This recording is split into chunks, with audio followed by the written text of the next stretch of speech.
Senhoras e senhores telespectadores da TV da Transparência, nós vamos conversar hoje com o Dr. Maia Júnior. O Dr. Maia Júnior foi vice-governador do estado do Ceará e secretário de várias pastas ao longo dos últimos anos. É um dos homens que conhece o estado do Ceará, estuda o estado do Ceará e é um grande defensor do desenvolvimento desse estado. Dr. Maia Júnior, muito obrigado pela sua vinda aos nossos estúdios e quero dizer para o senhor que essa estação é uma estação que pretende discutir, fomentar a discussão, fazer com que as pessoas tenham o exercício pleno da cidadania, cumprindo os seus deveres e cobrando respeito aos seus direitos. Então, começo perguntando ao senhor, qual a situação do estado do Ceará economicamente hoje? Bem, Edson, primeiro, meu bom dia e meus agradecimentos a você, a seus telespectadores. Quero aproveitar essa oportunidade de parabenizar pela sua iniciativa, não só empreendedora, mas muito importante para poder acelerar os grandes debates de interesse do desenvolvimento do estado do Ceará e também do acompanhamento político com toda a transparência como a sua TV se propõe. O Brasil passa um momento complicado do ponto de vista federativo, Edson. A pandemia trouxe algumas dificuldades do ponto de vista fiscal e, infelizmente, os governantes não têm feito o dever de casa mais importante, num dos principais pilares que é a gestão pública, que é não gastar o que não arrecada. Nós estamos aí com o governo central, o governo dos estados, o estado do Ceará não foge disso, e o governo dos municípios com situação frequente de déficit, ou seja, alguns estados que tinham boa capacidade de investimento estão estreitando essa capacidade, né? Praticamente se aproximando dos gastos, né? Em relação apenas para cobrir despesas de pessoal, despesas de custeio. Alguns ainda conseguem pagar o serviço da dívida, não todos, né? O próprio Brasil, por exemplo, né?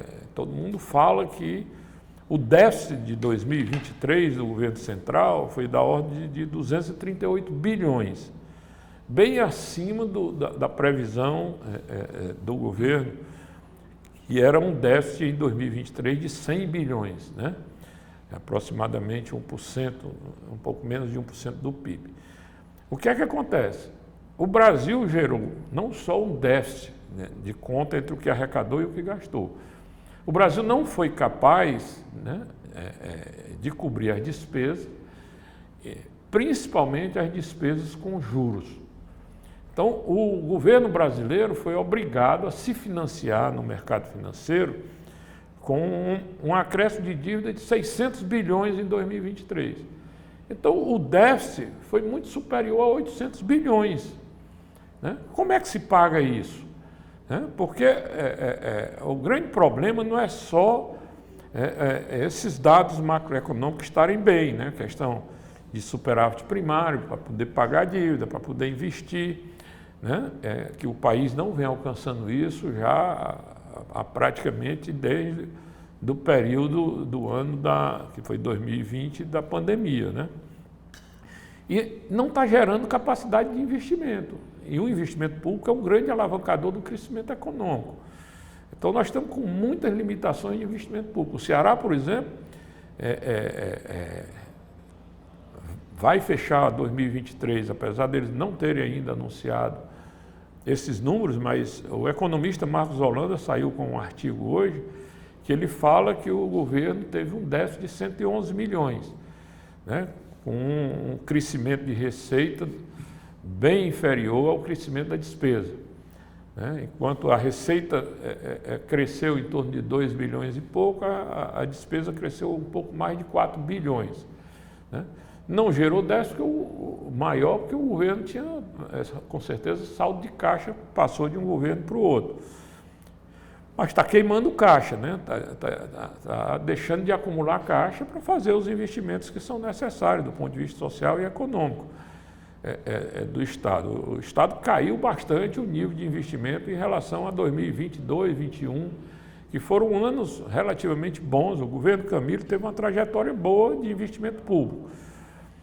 Isso preocupa, né? Apesar do governo estar sempre negando essa questão das contas públicas, mas não tem para onde correr. Ou vão procurar ajustar as despesas da máquina, né?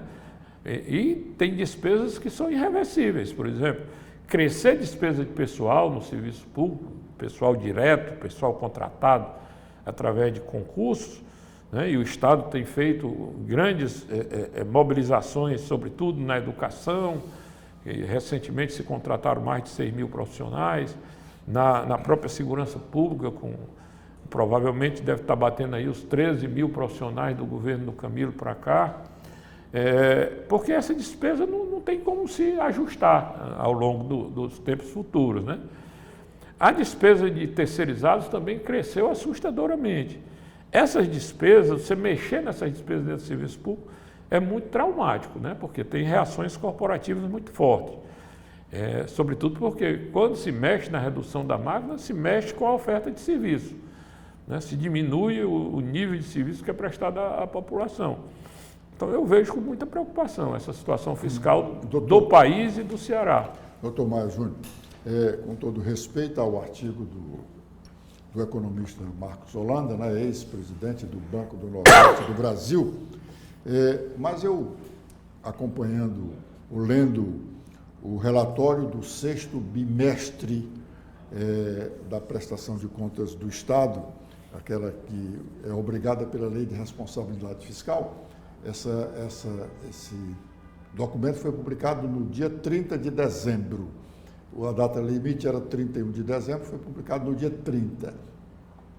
E, num determinado momento, está lá explicitado que o Estado teve um déficit de 5 bilhões, cento e poucos milhões de reais.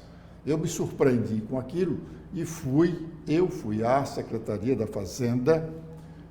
O secretário não estava numa palestra lá na CAGES, segundo me disseram, mas eu fui recebido pelo segundo da secretaria e ele foi me explicar e confirmou que realmente houve um déficit de 5 bilhões e cento e tantos bilhões de reais. Eu digo, mas e o Estado tinha esse dinheiro? Ele disse, tinha, em caixa. Então o Estado está zerado? Ele disse, não, ainda temos algum dinheiro para isso. Mas o Estado arrecadou 37 bilhões, o que ele previu inicialmente, porque depois ele fez uns acréscimos, no final estava prevendo arrecadar 40 e tantos bilhões, mas ele só arrecadou 37 bilhões, pagou esses 37 bilhões e o resto a pagar está lá, deve ser os 5 bilhões e tanto. Com todo respeito à avaliação do artigo do doutor Marcos Holanda. Eu pergunto ao senhor, o Estado ainda tem gordura para queimar, no seu entender? Eu acho que o Estado ficou com uma boa gordura. O Estado tinha um saldo de caixa superior a esse número. Eu não vi esse relatório. Camilo, quando passou do governo Camilo para o governo Elmano, tá certo? Para Isoldo, agora, Isoldo que passou para Elmano. Isoldo para Elmano, exatamente. Esse superávit que o Estado deixou em caixa, ao longo do ano foi consumido, né?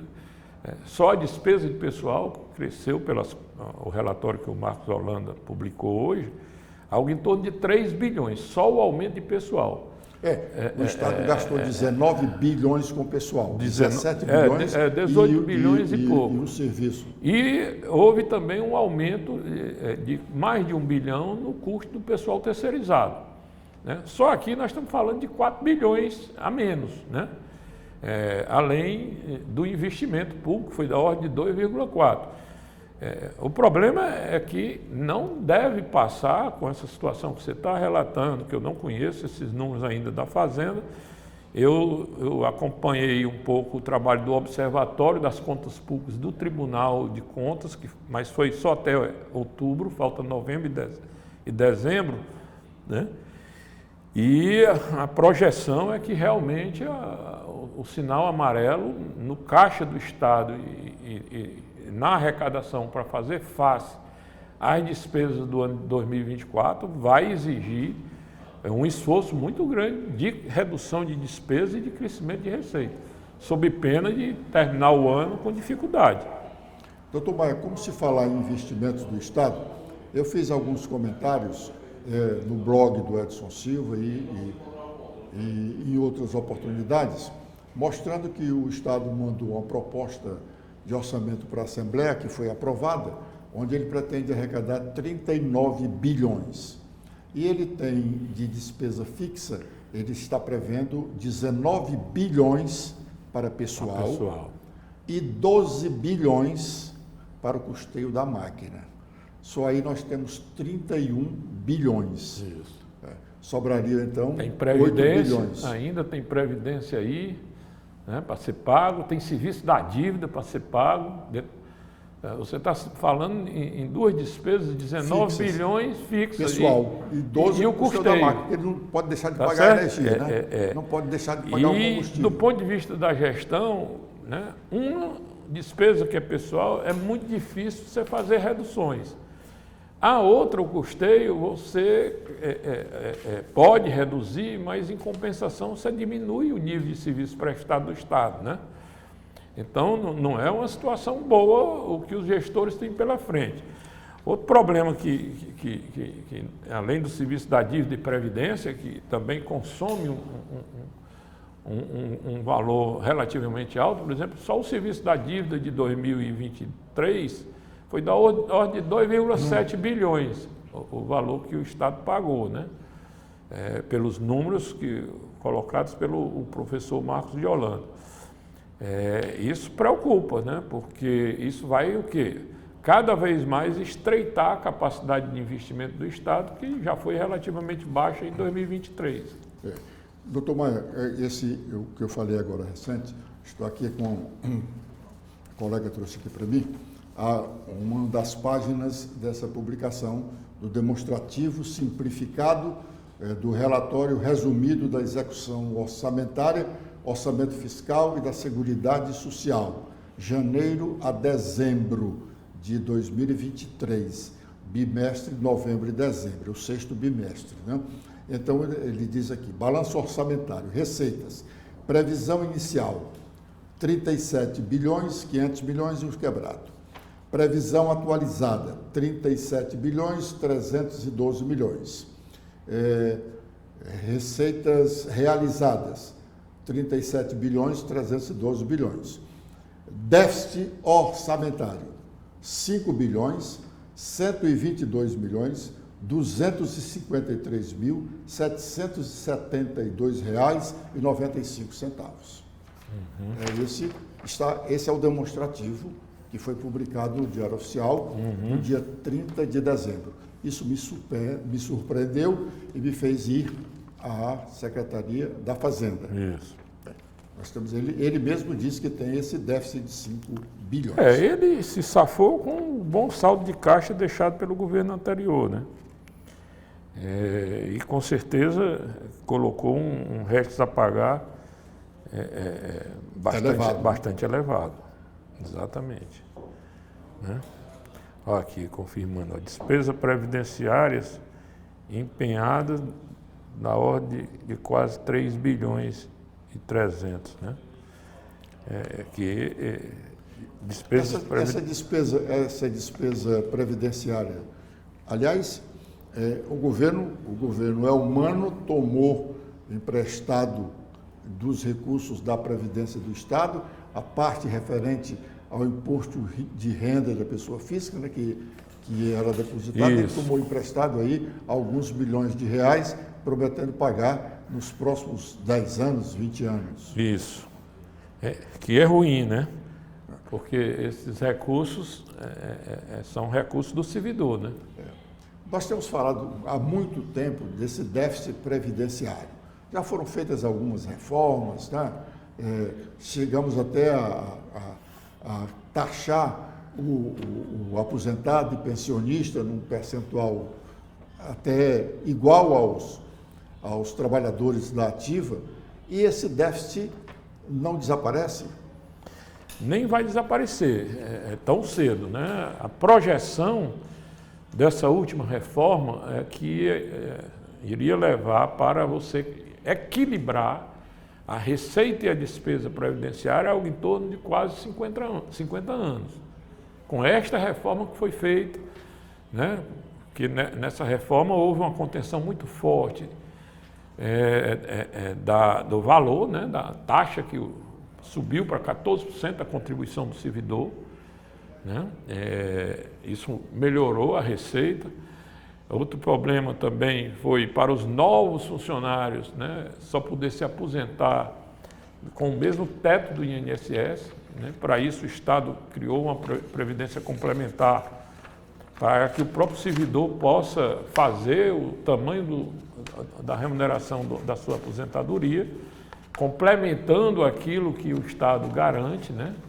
E o Estado ainda deu a essa complementação, né? Uma contribuição de 8,5%, né? Ou seja, se eu quero aumentar em 100% a minha aposentadoria, o Estado paga 8,5% e o servidor teria que contribuir com o restante. Mas o déficit é muito grande, né? Você tem um ciclo de vida ainda bastante latente aí. De aproximadamente, na época, um contingente de quase 66 mil servidores, né? E tinha mais quase 80 mil que estavam ativos, que se aposentaram e precisam receber até o ciclo final de sua vida, né? Que hoje é bem distante, né? Quer dizer, graças a Deus nós estamos vivendo mais, né? Vai se zerar isso, né, com as correções que foram feitas no futuro. Porque quando esse pessoal que está recebendo, já aposentado, via falecer, essas contribuições, né, em alguns casos, continua porque militar, por exemplo, o filho de militar tem direito, né, a herdar a pensão da mãe, né, ou do pai. Mas o servidor civil não tem isso, né? Na medida que vai terminando esses ciclos de remuneração e contribuição, vai se zerando, né?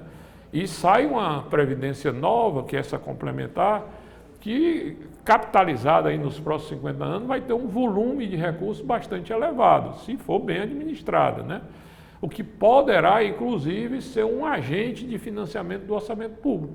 O Estado pode se valer do fundo de previdência, como é em todos os países do mundo, para financiar o seu orçamento público, né?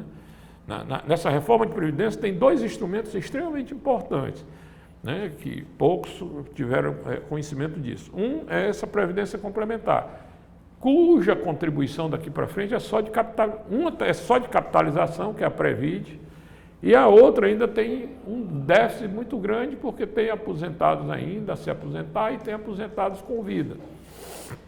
Então, esse novo, a Previd, que é a Previdência Complementar, ela vai criar um fundo muito grande nos próximos 50 anos. O Estado vai ter um fundo de elevado valor. O outro foi a Cearapar, né, que é uma holding de ativos do Estado. Você tem uma ideia, o Estado tem aí só de ativos imobiliários algo em torno de quase 24 bilhões, né, que se o Estado desmobilizar isso, cria um fundo bastante elevado. O Estado tem 7 mil imóveis, né, em sua posse, dos quais ele utiliza apenas 2 mil. E aluga outros milhares. Não aluga, tem muitos aí imóveis. Ele aluga de terceiros para... Fora os que ele tem próprios, né? Ainda tem imóveis alugados de terceiro, né? Então, esse fundo ele é composto por isso, pela valorização mobiliária, que são as ações das empresas públicas, as ações que o governo ainda detém, de uma CAGES, de uma CIP-SA, que é o Porto, né? SEASA e tantos outros empresas públicas. O Estado pode reunir aí, tem a dívida pública, né? Aquilo que o Estado arrecadar da dívida pública também está nessa holding, né? De participação. Isso é outro fundo que pode ajudar o Estado no futuro, além dos superávites gerados pela sua arrecadação, financiar e melhorar a aplicação do orçamento público, né? Doutor Maia Júnior, Eu sou testemunho dos serviços que o senhor já prestou, tem emprestado ao Estado do Ceará. Mas eu gostaria de fazer um apelo ao senhor para que a gente fosse um instrumento de ampliação dessa ideia de discussão dos assuntos ligados ao Estado, ao município, à União. Nós temos uma quantidade de pessoas muito desinformadas sobre a realidade da administração pública, né? Muitos. E alguns que querem ser bem informados têm dificuldade de ler. Ler, por exemplo, uma prestação de conta dessa. Eu tenho conversado com conselheiros do Tribunal de Contas do Estado, pedindo que eles resolvam transformar o linguajar deles no linguajar popular, para que as pessoas possam ter a mínima noção do que é a administração pública, como ela gasta os seus recursos, como ela define os seus projetos preferenciais, não é? Porque no país nós temos uma boa legislação com relação à transparência, mas não é qualquer pessoa que possa abrir um portal de transparência desse e ler 10% do que tem ali. A universidade não nos ajuda, a universidade pública, estadual, federal. As próprias escolas, né? Quer dizer, a educação, essa educação financeira, devia começar na base da escola, né? Na medida que as pessoas vão ganhando maturidade de ensino, ter uma consciência da educação financeira, não só familiar, mas também do próprio Estado, né? Porque essa contabilidade é quem permite, né, ofertas de serviços pelo Estado, de hospitais, de estradas, de energia, de educação. Ela, logicamente, vem do superávit do orçamento público. Esse é um dos predicados mais importantes que, na minha opinião, aconteceu nos últimos 30 anos no Ceará.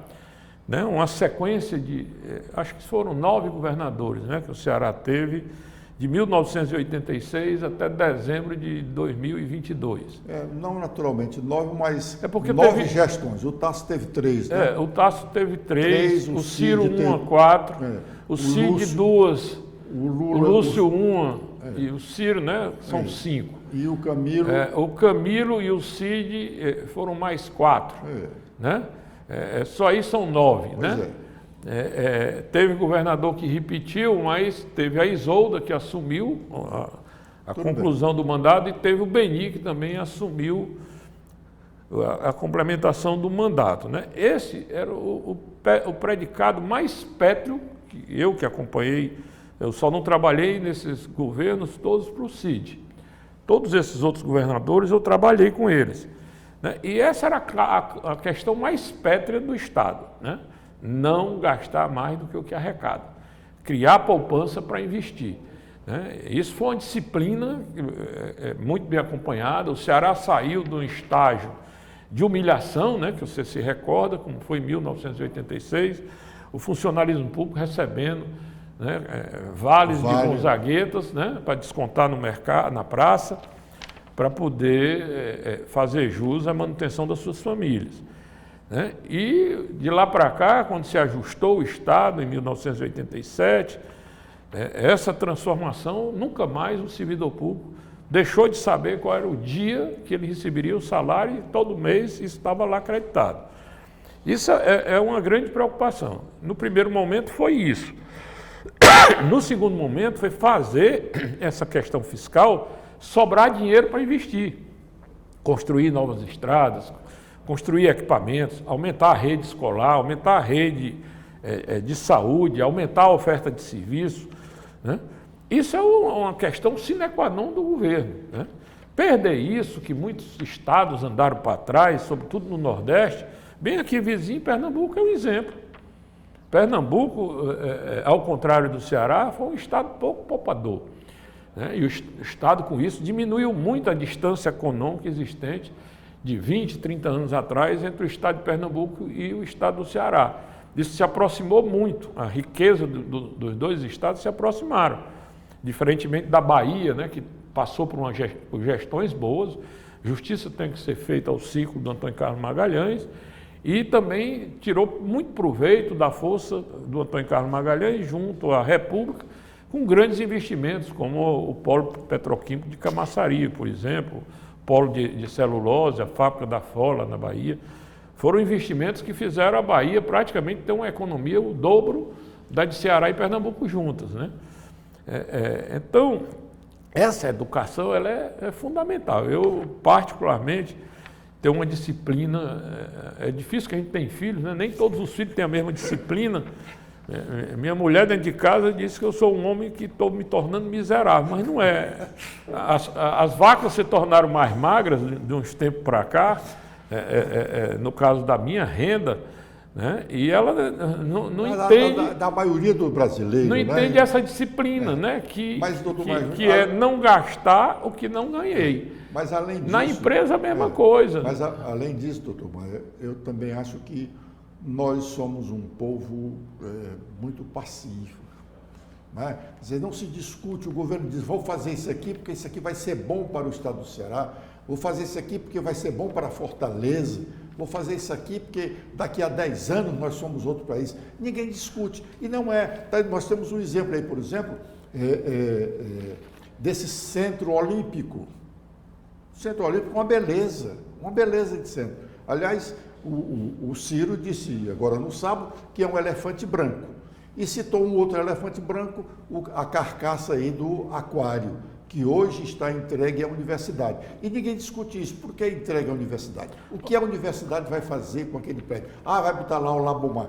A universidade não está tendo dinheiro, não tem recursos, sobretudo agora depois de um corte violento nos recursos das universidades federais, ela não está tendo recursos nem para manter a sua estrutura original, que dirá fazer outros serviços. Não se discute. Se nós discutíssemos isso, ficava bem claro, o governo, não, está aqui, nós estamos cedendo o prédio para a universidade, porque a universidade vai tirar os recursos daqui para botar aqui, vai gastar tanto, vai fazer isso. Eu acho que nós precisamos dessa discussão. E eu gostaria que essa televisão fizesse isso, motivar a discussão. Ontem à noite, eu assistindo os programas jornalísticos na televisão, na Globo News, né? E teve uma etapa que foi o comentário da vitória do novo presidente de El Salvador, né? Entre méritos, né? Ele teve um mérito muito grande, que foi a redução da criminalidade, né? Com o enfrentamento da criminalidade, né? El Salvador, a taxa de homicídio caiu 2,5%, 2,7% para 100 mil habitantes, né? Mas o comentarista, né, fez um comentário que ele ganhou com mais de 85% dos votos, né? Que essa hegemonia política dele estava inibindo completamente não só a transparência, como a oposição que poderia acontecer para fazer exatamente esse papel que você coloca e, pelo que eu vejo aqui, da grande missão e objetivo da TV que você está empreendendo, né? Defender o debate, defender a transparência. Você sempre foi muito dedicado, você sempre, como jornalista, nunca deixou de verificar e acompanhar de perto o gasto público, né? E o que é que nós estamos vendo, na minha opinião, no Ceará? É uma hegemonia semelhante, tá certo? Nós estamos vendo um momento no Ceará, do ponto de vista político, nós não temos mais oposição. Você que foi um frequentador assíduo, né, quando da TV Verdes Mares, que você prestou longos anos de serviço, você convivia muito dentro da Assembleia. Eu ainda vou lá. Ainda vai lá, né, Edson? Mas muito decepcionado, porque a Assembleia de hoje a Assembleia não funciona, ontem, né? Porque a Assembleia hoje está até com as galerias, está funcionando. Eu acho que isso tem muito a ver com um momento muito crítico, na minha análise crítica, que vive a sociedade brasileira. Nós não temos mais líderes como a gente tinha no passado. Referências na política, né? Tanto na situação como na oposição, né? Infelizmente, o vaticínio do Ulisses Guimarães ainda se confirma, né? A nova geração... Nós não temos uma nova geração. E eu não quero aqui ser mais realista do que o rei. Não é só na vida pública. Na vida empresarial, um Estado que no passado teve referências, né, que você tem até um testemunho melhor do que o meu, que você trabalhou muitos anos da sua vida com esse grande ícone da economia do Ceará, que foi o Edson Queiroz, né? O senador Zé Macedo, né? Mais recentemente, Ivens Dias Branco. O Ceará vem perdendo esses ícones, que serviam até de exemplo na escola. Eu quero ser um Ivens Dias Branco um dia na minha vida, né? Ou para os próprios funcionários das empresas que para eles próprios, né? Eu sou testemunho... Porque eles eram referência. Eu sou testemunho do seu Ivens Dias Branco, numa roda, ele dizendo que ia construir um grande hospital em Fortaleza, porque o Edson Queiroz tinha sido imortalizado com a universidade. E ele queria deixar para o Ceará esse grande hospital na Antônio Salles, onde hoje ele tem a Casa da Família, né? Assim, ele disse até o que era: 5 andares são de estacionamento e 10 andares de hospital. Pois é, você cita aí, por exemplo, né, eu disse isso muito ao seu Ives, ainda vivo, e o Geraldo Luciano, eu vou lhe contar essa história. Porque, né, apesar do grande respeito como um empreendedor, né, do arrojo e do tamanho que foi o seu Edson Queiroz, né, montou um império de negócio vindo do nada, né, com muito esforço, ele sempre foi uma grande referência. Mas o que imortalizou o seu Edson não foi a Esmaltec, não foi a Indaiá. Quem imortalizou o seu Edson foi a Unifor, que se tornou uma das melhores universidades particulares do Nordeste do Brasil, né?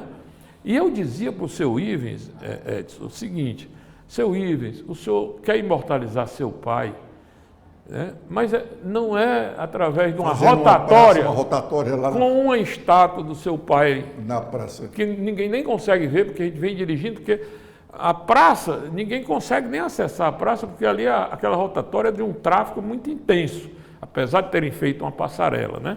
Eu dizia para o seu Ivens, faça uma escola de líderes, como é a JFK nos Estados Unidos, em Harvard, né, tem a escola Kennedy, que é uma das maiores referências do mundo em gestão pública, né? Procure fazer como esses empresários americanos, imortalizar o seu capital, deixando uma escola, um hospital, dê uma escola de líderes. O senhor é um líder, o senhor transferir isso para uma escola de formação. E ele me dizia: eu gosto da ideia, mas não aconteceu essa ideia. Infelizmente, né? E hoje nós não temos outras pessoas que enxerguem isso, né? Porque essa deficiência de líderes, porque o líder não se forma só dentro da escola do ensino básico e da universidade, né?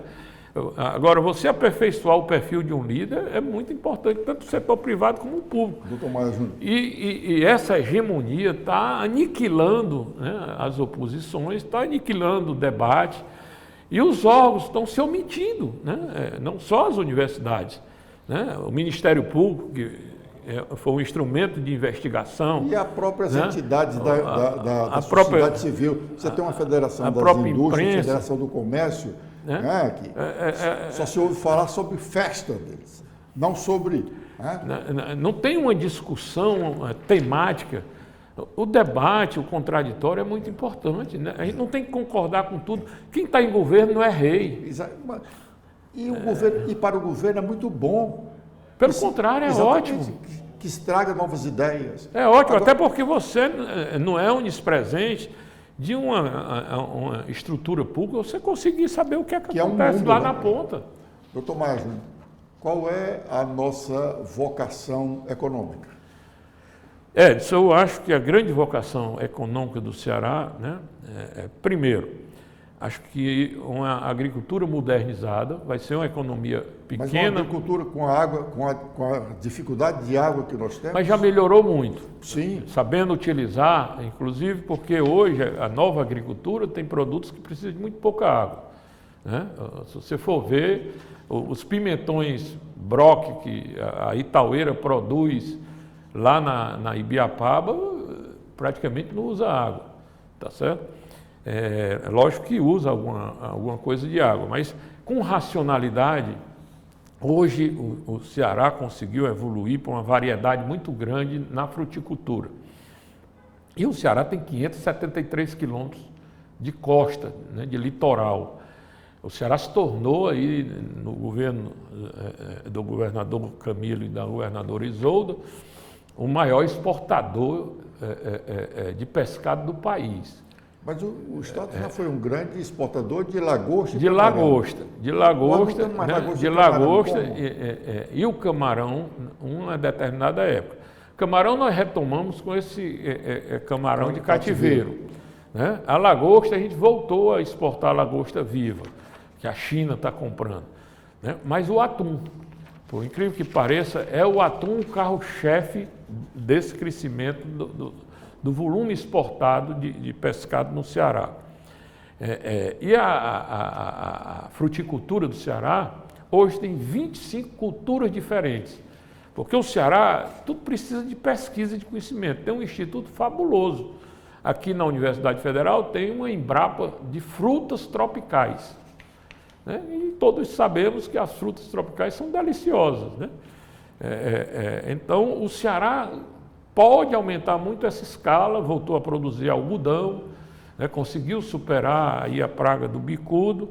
Né? O pessoal da Santana Têxtil está aí com um projeto de plantar 50 mil hectares de algodão ali na Chapada do Apodi. Para ela própria voltar a ser para ela voltar para ser a supridora, né, dos produtos têxteis que ele produz. Né? Ele é o maior produtor da América Latina de índigo, né, de tecido para jeans. Bem, esse é um caminho. O outro caminho que o Ceará evoluiu muito nos últimos 5 anos, sobretudo, né, fruto de uma questão logística que só o Ceará tem no Brasil, que essa chegada dos cabos submarinos internacionais no entroncamento do Ceará. O Ceará hoje tem cerca de 16 cabos, tem mais 2 em construção, é o segundo maior entroncamento do mundo.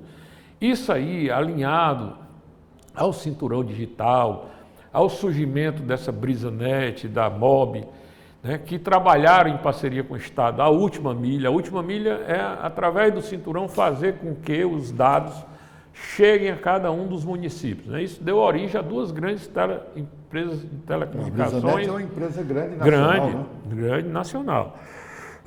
Então, essa é outra área, surgiu no Ceará nos últimos 10 anos, mais de 10 mil empresas trabalhando nisso. Outro ponto importante foi essa área de energias renováveis, né? Sobretudo com a geração distribuída. O Ceará tem mais de 10 mil empresas montando painéis solares, né, para consumo de energia de forma direta, por indústrias, por residências. Né? Eu mesmo, na minha casa de praia, botei uma geração dessa, paga inclusive a conta do meu apartamento aqui em Fortaleza, além de pagar a despesa da casa de praia. Fiz um investimentozinho. Vale a pena. Vale a pena.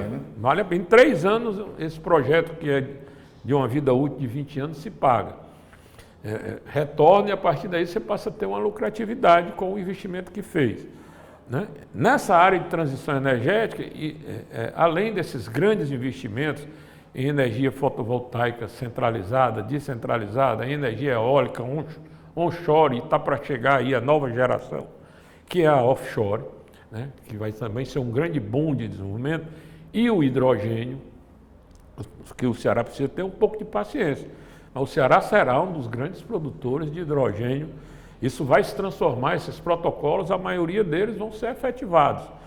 Porque o mundo está ainda numa queda de braço grande entre a energia fóssil e a energia limpa, né? Mas os países grandes sentaram numa mesa e estão decidindo por descarbonizar o ecossistema do mundo, né? E a energia limpa é uma realidade. Doutor Maio, o senhor já citou 2 pontos aí que eu acho que suscitariam uma ampla discussão na sociedade. Sem dúvida. A questão da água. Nós temos a água do Rio São Francisco aqui no estado do Ceará. Isso. E não a usamos. Ninguém discute isso. Se discute superficialmente. É muito cara, não sei o quê. No ano passado, o Ministério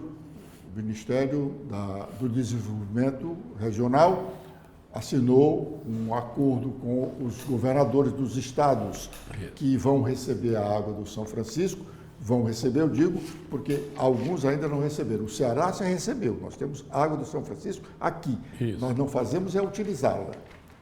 Por que não utilizamos? Porque tu se discute isso. Governador, o que é que está acontecendo? É caro. Então, vamos cobrar do governo federal.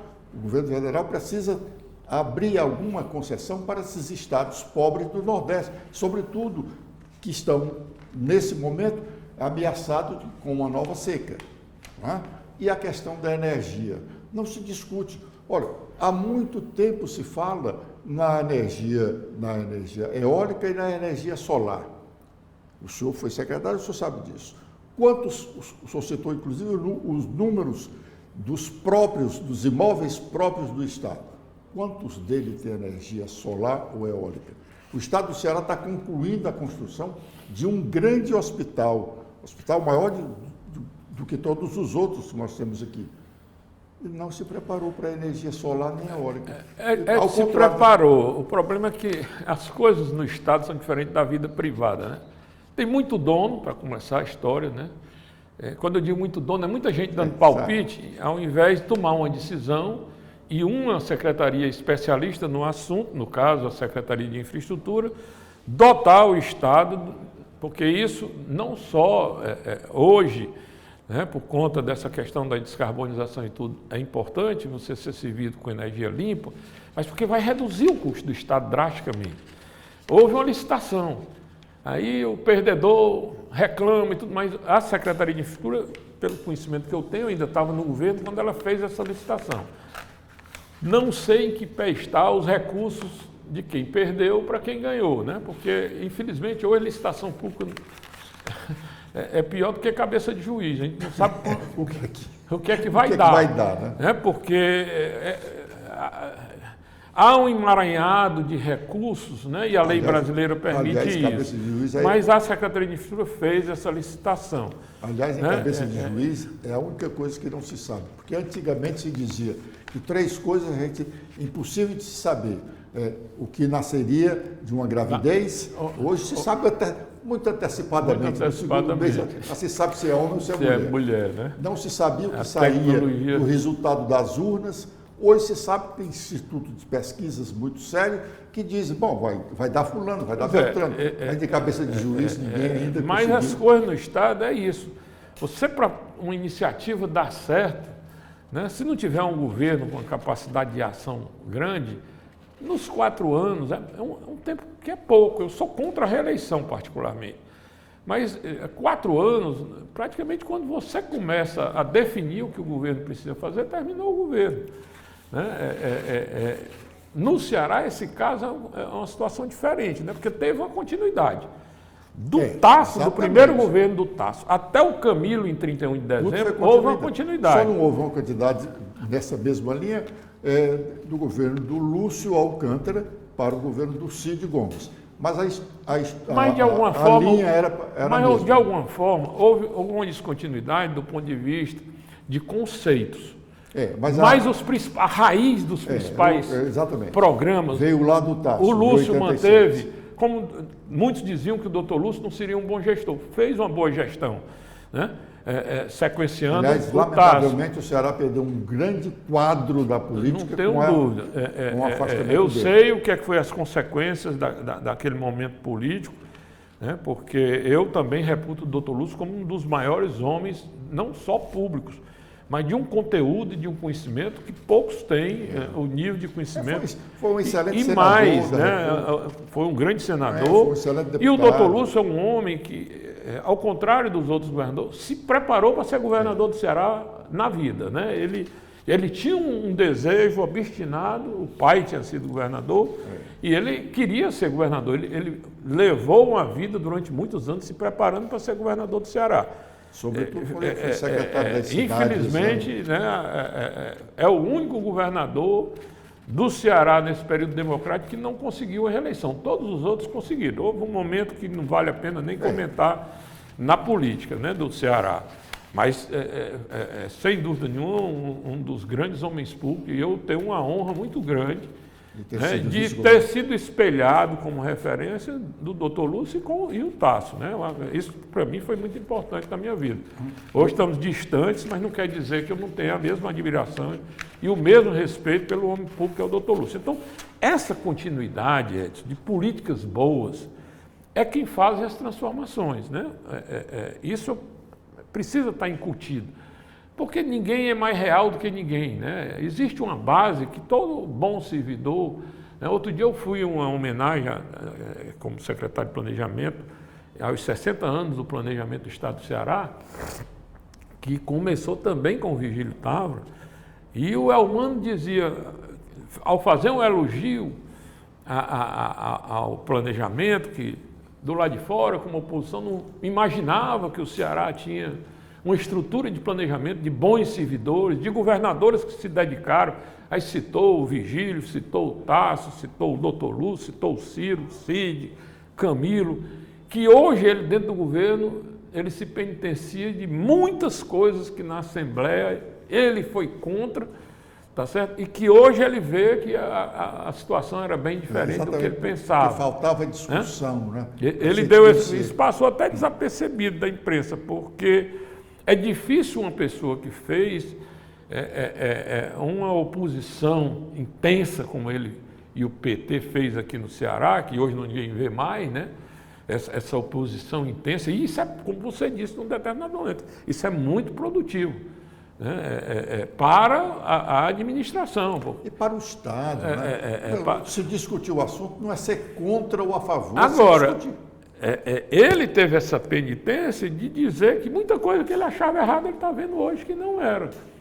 Eu gostei dessa grandeza dele, né? De reconhecer isso nos 60 anos que foi completado esse ano que passou de planejamento do Estado do Ceará. Então, pensar, planejar as coisas, isso está faltando hoje no nosso Estado, do ponto de vista dos debates, das pessoas que formulam políticas públicas. A gente não vê mais ninguém debatendo o que é bom, o que é que não é.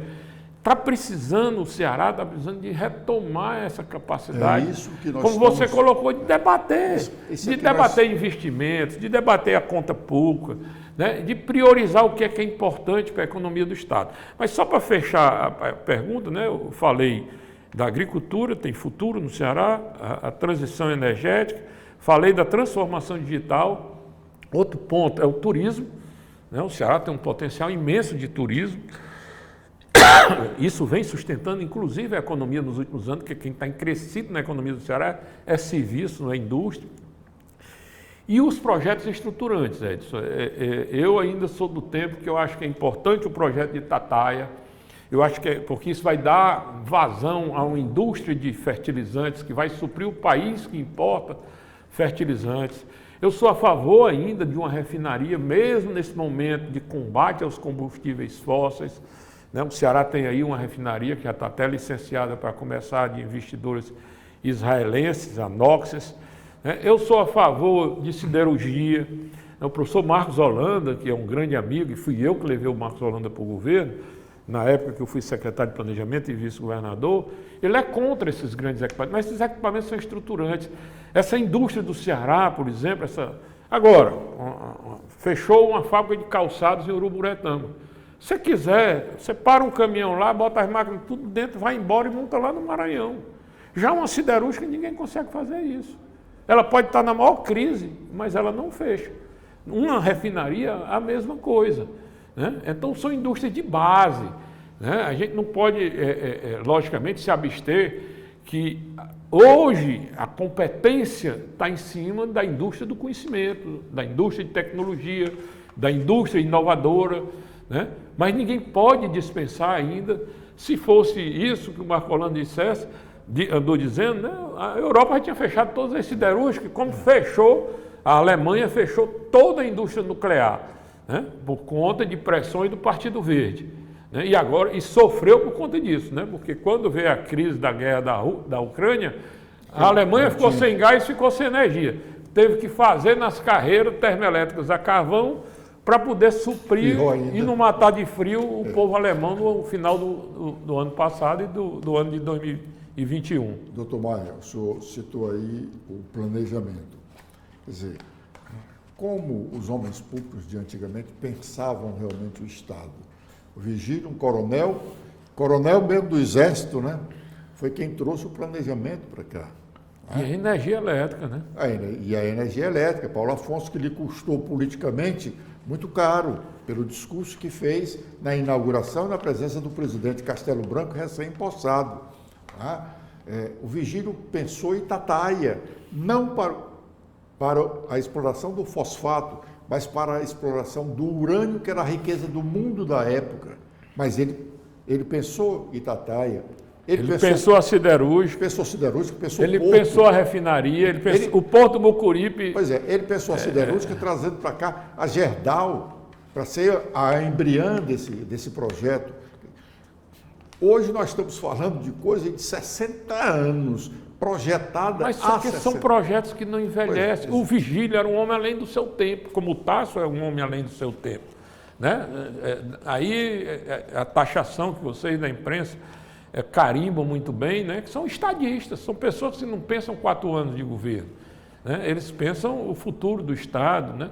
Estão enxergando além da conta. Né? Além do mais, a gente pode citar também o valor de um Parsifal Barroso, que derrotou o Virgílio na eleição de 58 e chamou o Virgílio para ser o candidato dele em 62. César Calles, quando na crise de petróleo, né, o César Calles idealizou o etanol, né, o biodiesel, né, o que Brasília taxou o César Calles, exatamente, né, criou o estereótipo do ministro César Calles, e hoje o Brasil é um dos maiores, além do sistema do Brasil ser hoje, bateu no final do ano passado, 93% da produção de energia no Brasil é limpa. Né? O César Calles é um dos grandes responsáveis de um dos maiores patrimônios que o país tem nesse momento de energia limpa no mundo, que é o etanol. O etanol que inclusive se mistura com os combustíveis, com o diesel, com a gasolina. Isso foi cria do César Calles. Mas a hostilidade que ele recebeu naquela época, né? Foi grande. Mas hoje tem que ser reconhecido. O Brasil, junto com os Estados Unidos, são os maiores produtores de etanol do mundo. Doutor Maia, para a gente concluir, falava-se até pouco que o Estado não tinha condições de investir na sua infraestrutura. Por isso, contratava empréstimo externo. Né? E contratou fez bons contratos, né? Um volume bom de dólares, né? E fez estradas, né? Ainda tem financiamento para a estrada, né?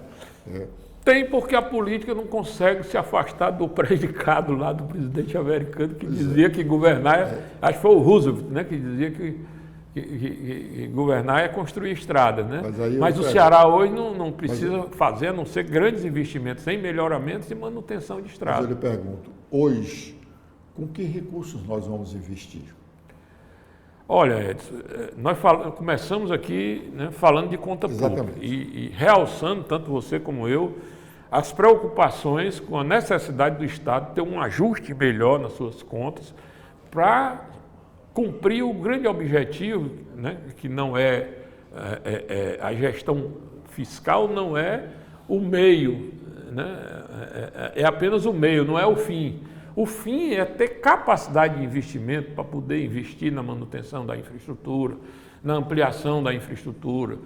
Quando eu estou falando em infraestrutura, é infraestrutura de saúde, rede de hospitais, tecnologicamente atualizados, com equipamentos atuais, né? É a rede de educação, uma infraestrutura não só de prédios, mas de laboratórios. Os investimentos em energia, em água, recursos hídricos que falamos também bastante, em estrada, em telefonia, né? Que maravilha hoje você está aqui falando comigo, E o mundo todo o mundo todinho se comunicando. Quando a gente terminar a entrevista aqui, que a gente olhar aí, deve ter a caixa cheia de mensagens, né? E comentários e notícias online, né? Por conta o cara lá no Japão manda instantaneamente, está aqui no celular da gente uma mensagem, né? Então houve e que o brasileiro não gosta de referenciar. Isso foi fruto da ditadura brasileira, né? Os militares, né, foi quem construíram e até hoje se mantém essa infraestrutura rodoviária, ferroviária muito pouco, mas ainda vem de origem dos governos militares, os grandes investimentos, telecomunicações, né? A indústria. Aliás, essas coisas que gosta, de petróleo, a gente quer esquecer. A indústria, o sistema de energia. O Brasil tem um dos maiores sistemas interligados do mundo. Tem uma matriz limpa que nenhum país no mundo tem. Boa Esperança tem um. Tá certo? Então, isso foi se aperfeiçoando, lógico, né? Mas houve uma base que planejou, que realizou tudo isso, né? Infraestrutura, eu digo sempre o seguinte: quer governar bem? Faça uma boa infraestrutura, invista na qualidade do capital humano e, se for num país pobre como o Brasil e o Ceará, faça um pouco de assistência social, né? Porque você não pode abandonar o pobre, né? Essa questão do Bolsa Família e tudo, isso é assistência. A gente não pode deixar esse pessoal à míngua, né? Se cuidar um pouquinho do social, isso não é um investimento, cuidar da infraestrutura, uma ação emergencial. E cuidar do conhecimento, tirar proveito do conhecimento. Acho que a grande revolução que o Ceará hoje teria que fazer, Edson, na minha opinião, está nessa área de ciência, tecnologia e educação. É fazer realmente uma melhoria muito forte das nossas escolas, da qualidade do nosso ensino básico, da graduação e colocar essas universidades na fronteira da pesquisa. Esse eu acho que é o maior desafio que o Ceará tem hoje. Eu fiz essa pergunta pensando que seria a última, mas esta agora é a última. Essa história do investimento, de onde nós vamos tirar recursos de investimento, eu fiz também a propósito do que eu vi na sexta-feira, um dia desse, no dia de instalação do ano legislativo na Assembleia. Eu vi uma manifestação de funcionários do Detran e tinha lá uma senhorita, muito eufórica, dizendo: nós vamos parar o estado do Ceará. Aí eu fui a ela: como vocês vão parar o estado do Ceará? Ela foi disso: nós somos o segundo arrecadador do estado. Tem fundamento isso? Tem, segundo eu não diria, mas o Detran, isso aqui, eu sou muito modesto, Edson. Eu criei muito boas escolas no serviço público do Ceará. E esse saneamento do Detran, está aqui quem vos fala. Tem duas coisas que eu fiz no Detran como secretário. Primeiro, foi o saneamento das contas. Eu fiz o dinheiro do Detran aparecer. O Detran era para ser um órgão superavitário, mas o meu princípio na administração pública sempre foi racionalizar para as empresas públicas terem lucro. Empresa pública não é porque é pública, não tem que dar lucro. A privada dá porque... Agora mesmo, durante os 4 anos que eu fui secretário, o Porto do PECEM subordinado, veja os resultados do PECEM. Compare os resultados, por exemplo, do PECEM com a CAGES, são bem diferentes. Dinheiro em caixa, geração de EBITDA alta, né? Empresa pública tem que dar lucro. Na minha época, não foi só o Detran, a Segás, né? Criamos o Porto do PECEM com esse espírito, né? A CAGES, nós fizemos uma transformação imensa, depois a CAGES piorou de novo, né? Quando eu cheguei para administrar a CAGES, foi um pedido do Tasso, já no terceiro governo dele, a CAGES gerava 5% de EBITDA, eu deixei gerando 35%. Né? Empresa pública tem que ser bem administrada, agora precisa ser governada, né? Essa governança corporativa tem que ser exercida. Por exemplo, essa Ceará-Pá, ela tem uma obrigação imensa de pegar as empresas públicas ou as autarquias e fazer geração de caixa para o Estado. Ali está o dinheiro público, esse dinheiro público tem que retornar. O Porto do PECEM, o Estado tem um patrimônio lá, ele tem que remunerar esse patrimônio, por exemplo. E quando precisar vender, tem que vender pelo bom dinheiro, como a gente fez com a Coelce, que não era nem uma empresa do Ceará, era uma concessão pública federal. Né? Naquela época a gente recebeu um prêmio para privatizar a Coelce, que foi o valor da venda ficou para o Estado.